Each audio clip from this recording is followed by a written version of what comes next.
গাইবান্ধা সদর উপজেলার bridge road এলাকায় সংঘবদ্ধ অটো চোর চক্রের ৩ সদস্যকে আটক করেছে স্থানীয় জনতা। মঙ্গলবার ১১ নভেম্বর সকালে বিএম ল্যাবরেটরি স্কুলের সামনে প্রাইভেট কারে করে আসা ৩ জন অটোচোরকে হাতে নাতে আটক করে এলাকাবাসী।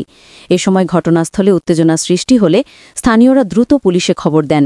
পরে পুলিশ ঘটনাস্থলে পৌঁছে আটক ব্যক্তিদের হেফাজতে নেয়। স্থানীয় সূত্রে জানা যায়, সম্প্রতি এলাকায় অটোচুরির ঘটনা বেড়ে যাওয়ায় জনগণ সতর্ক ছিল। পুলিশ জানিয়েছে, আটক ব্যক্তিদের বিরুদ্ধে আইনানুগ ব্যবস্থা গ্রহণ প্রক্রিয়াধীন।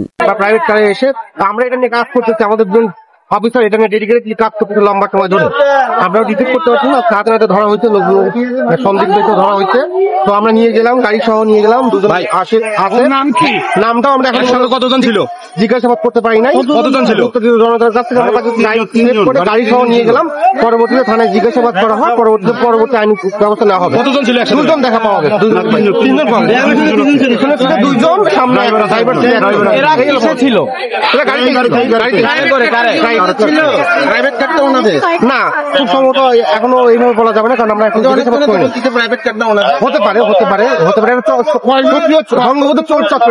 এরা এইভাবেই রেগুলারলি গাড়ি করছে, বগদাদা কারে করে চুরি করতে যাচ্ছে নাকি, এইভাবেই করে আসছে। আর এই সংক্রান্ত ইস্যুতে আমাদের সংশ্লিষ্ট কর্তৃপক্ষ আপনাদেরকে ব্রিফিং করবে।